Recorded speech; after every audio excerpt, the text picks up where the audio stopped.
ක්‍රියාකාරකම් දෙක බලන්න. දෙක අපි මුලින් ඉඳන් කරගෙන යමු. ජනවාරි 1. ඒතර අපිට දිනේ දාගන්න පුළුවන් 0.1 1.1 ජනවාරි 1. හරි. ලක්ෂ 3ක ප්‍රාග්ධනයක් යෙදවීම. ලක්ෂ 3ක ප්‍රාග්ධනයක් යෙදුවහම මොකද්ද වෙන්නේ? ලක්ෂ 3ක ප්‍රාග්ධනයක් යෙදුවහම මුදල් කියන වත්කම වැඩි වෙනවා ලක්ෂ 3යි. මුදල් කියන වත්කම වැඩි වෙනවා ලක්ෂ 3යි. ප්‍රාග්ධනය කියන හිමිකම වැඩි වෙනවා ලක්ෂ 3යි. ප්‍රාග්ධනය කියන හිමිකම වැඩි වෙනවා ලක්ෂ 3යි. දැන් අපි මේක තමයි ඉස්සෙල්ලාම කරේ. ඉස්සෙල්ලාම කරේ මේක ප්‍රාග්ධනයේ මුදලින් යෙදවීම. දැන් මෙයත් රුපියල් ලක්ෂ 3ක ප්‍රාග්ධනයක් යෙදවනවා. රුපියල් ලක්ෂ 3ක ප්‍රාග්ධනයක් යෙදවුවාම මුදල් කියන වත්කම වැඩි වෙනවා ලක්ෂ 3යි. හිමිකම කියන ප්‍රාග්ධනය වැඩි වෙනවා ලක්ෂ 3යි. ලක්ෂ 3යි. හරි. දෙවෙනි එක 1.4 1.4 1.4 50,000ක පිරිය වූ බඩු මිලට ගැනීම.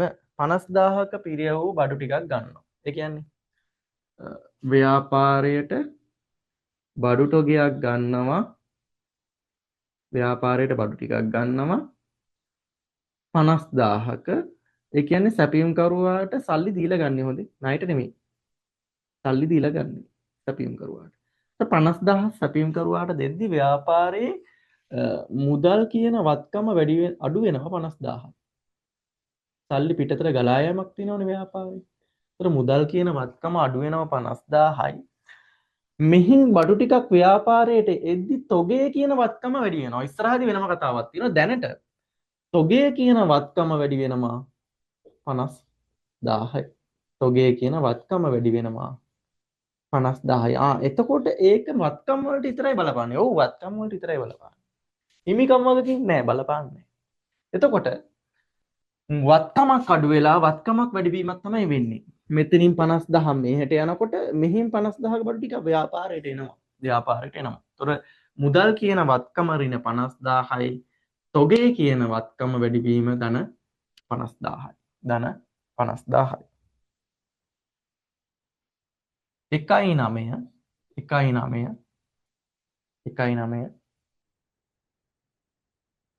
මාසික කඩකොලී ලෙස 10,000ක් ගෙවීම. මාසික කඩකුලිය ලෙස 10,000ක් ගෙවලා. මාසික කඩකුලිය 10,000ක් ගෙවලා කියන්නේ ව්‍යාපාරයේ කඩකුලිය ගෙවලා 10,000ක්. ව්‍යාපාරයේ මෙහෙම තියෙනවා. ව්‍යාපාරයෙන් 10,000ක් ගෙවලා කඩකුලිය ගෙවලා. ගෙවනකොට මොකද්ද වෙන්නේ? ව්‍යාපාරයේ මුදල් කියන වත්කම අඩු වෙනවා. ව්‍යාපාරයේ මුදල් කියන වත්කම අඩු වෙනවා ඉස්සෙල්ලාම. මුදල් ඍණ 10,000යි. මුදල් ඍණ 10,000යි. මුදල් ඍණ 10,000යි. හරි. ඊට පස්සේ මොකක්ද වෙන්නේ? වියදමක් මුදලින් ගෙවුවම මම කිව්වා හිමිකම අඩු වෙනවා ඍණ 10,000යි. මොකක් කියලාද? කඩකුලී කියලා. කඩකුලී කියලා.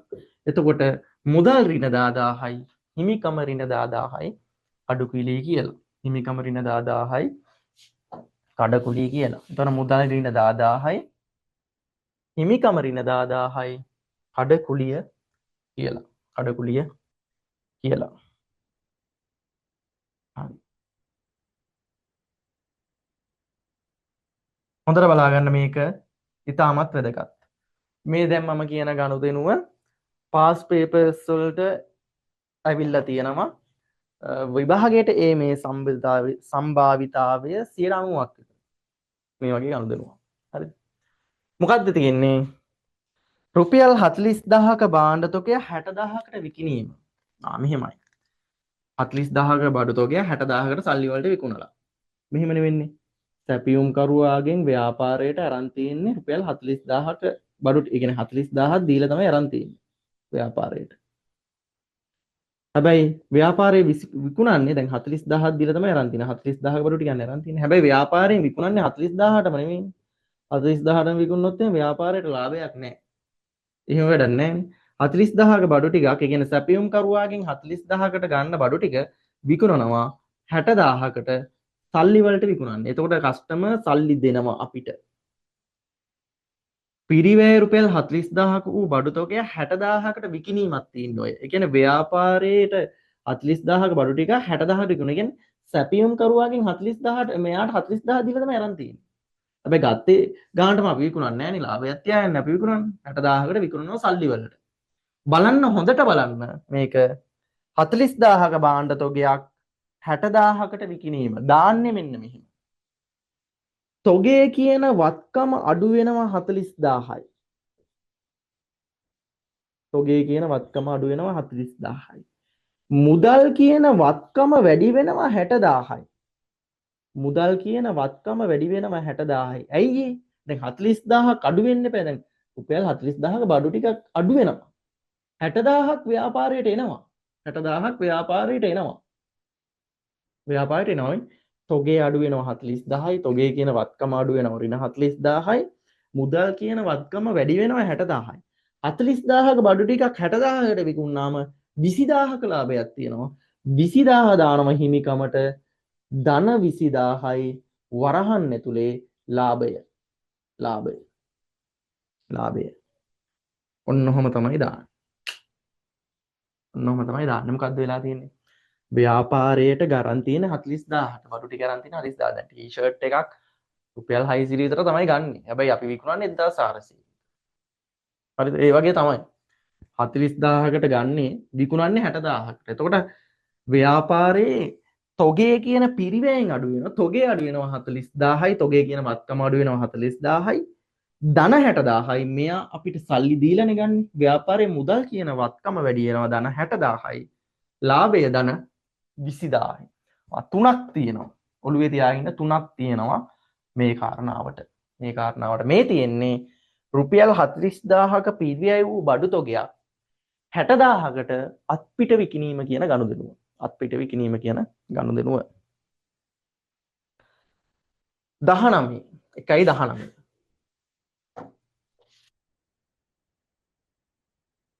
එකයි 19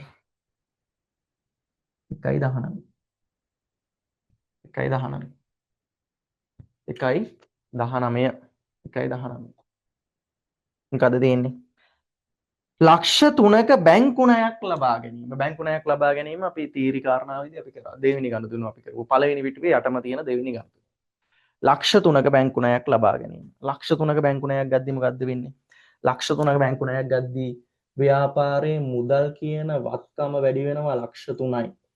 ව්‍යාපාරයේ මුදල් කියන වත්කම වැඩි වෙනවා ලක්ෂ 3යි. ව්‍යාපාරයේ මුදල් කියන වත්කම වැඩි වෙනවා ලක්ෂ 3යි. බැංකු ණය කියන වගකීම වැඩි වෙනවා ලක්ෂ 3යි. බැංකු ණය කියන වගකීම වැඩි වෙනවා ලක්ෂ 3යි. බැංකු ණය කියන වගකීම වැඩි වෙනවා ලක්ෂ 3යි. මුදල් කියන වත්කම වැඩි වෙනවා ලක්ෂ 3යි. මුදල් කියන වත්කම වැඩි වෙනවා ලක්ෂ 3යි. බැංකු ණය කියන වගකීම වැඩි වෙනවා ලක්ෂ 3යි. බැංකු ණය කියන වගකීම වැඩි වෙනවා ලක්ෂ 3යි. ලක්ෂ 3යි. ඔය විදිහට තමයි එන්නේ. හරිද? බලන්න හොඳට. මුදල් කියන වත්කම වැඩි වෙනවා ලක්ෂ 3යි. බැංකු ණය කියන වගකීම වැඩි වෙනවා ලක්ෂ 3යි. ලක්ෂ 3යි.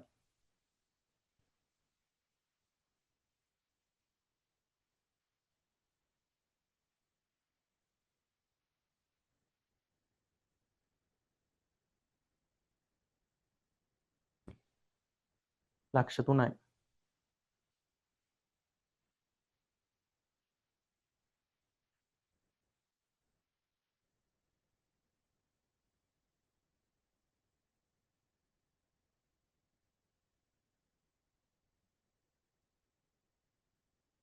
හරි.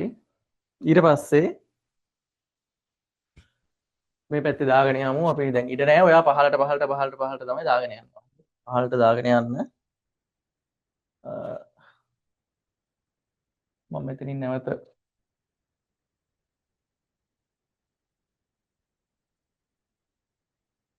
මේ ගහන්නම්.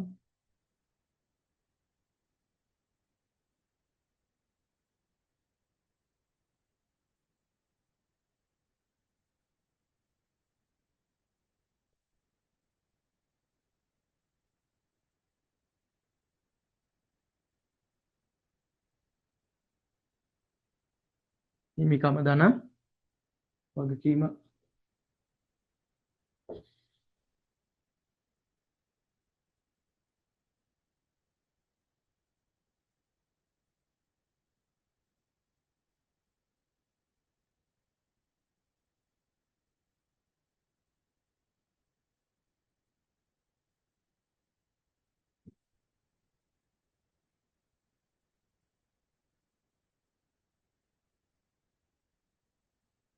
හරි. ඒකේ අපි දාගෙන යමු 1.19 දැම්ම අපි 1.21 1.21 1.21 1.21 බලා ගන්න හොඳට 1.21 තිසුරිගේ නිවසේ දුරකථන බිල 10000ක් ව්‍යාපාරයේ මුදලින් ගෙව්වා. තිසුරිගේ නිවසේ විදුලි බිල ගෙවන්න බෑ ව්‍යාපාරයේ සල්ලි. ව්‍යාපාරයේ විදුලි බිල ගෙවන්න පුළුවන් වෙන නම් ව්‍යාපාරයේ සල්ලි. තිසුරිගේ නිවසේ විදුලි බිල, තිසුරිගේ නිවසේ දුරකථන ගාස්තුව, තිසුරිගේ පෞද්ගලික රක්ෂණ ගාස්තුව වගේ දෙයක් ගෙව්වා කියලා කියන්නේ ව්‍යාපාරයේ සල්ලි වලින් එයාවිලා මුදල් ගැනීම. ඒතකොට අපිට ඔය විදුලි ගාස්තුව, රක්ෂණ ගාස්තුව කියන එක අදාළ වෙන්නේ නැහැ මෙතෙන්දී. මොකද එයාගේ පෞද්ගලික දෙයක්නේ කරලා තියෙන්නේ. ඒතකොට මෙතෙන්දී අපි සඳහන් කරන්න ඕනි ඔක ගිණුම් කරන සමීකරණයේ මුදල් ගැනීම ලෙස. එතකොට දැන් ඔය බලන්න ප්‍රශ්නේ අහන විදිය හොඳයි. ප්‍රශ්නේ අහන්නේ ඔන්න ඔහම. තිසුරුගේ නිවසේ දුරකථන බිල ගෙව්වා රුපියල් 10000යි. ඔළුවට යන්න ඕනේ නිවසේ ගෙව්වහම මේ ඇවිල්ලා මුදල් ගැනීම. ඔහුගේ පෞද්ගලික ප්‍රයෝජනයට ව්‍යාපාරයෙන් සල්ලි අරගෙන. අපි දාන්නේ කොහොමද? මුදල් ගැනීම දාන්නේ වත්කම ඍණ 10000යි වත්කම ඍණ 10000යි මොකක් කියලාද? මුදල් කියලා. වත්කම ඍණ 10000යි මුදල් කියලා. හිමිකම ඍණ 10000යි ගැනිලි කියලා. ගැනිලි කියලා. ගැනිලි කියලා. ඔහොම තමයි මුදල් ගැනිලි අපි දාන්නේ. මුදල් ගැනිලි. හරි. 1.21 1.21 දැන් හදාගන්න නැත්නම් දාගන්න වත්කම ඍණ 10000යි මුදල් කියලා හිමිකම ඍණ 10000යි ගැනිලි කියලා. ගැනිලි කියලා.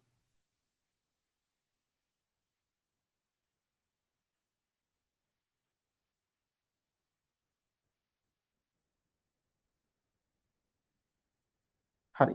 30 තිසුගේ මුදල 1.28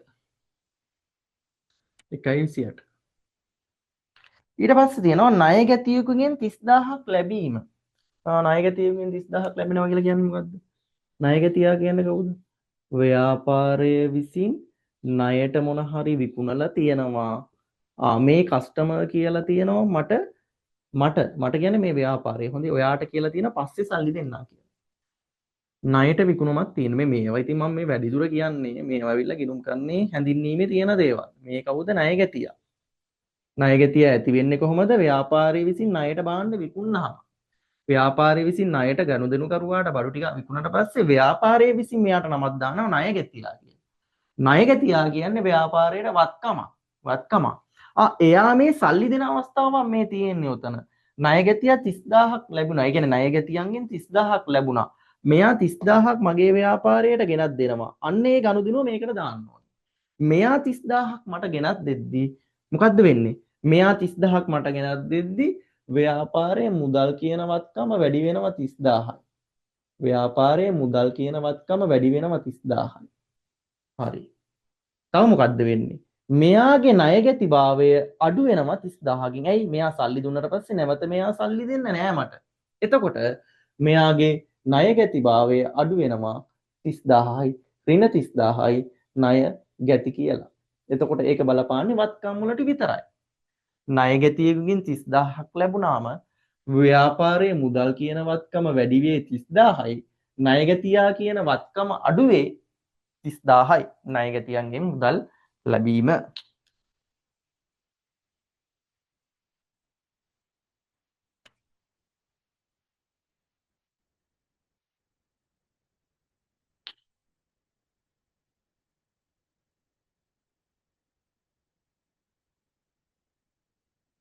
හරි 1.30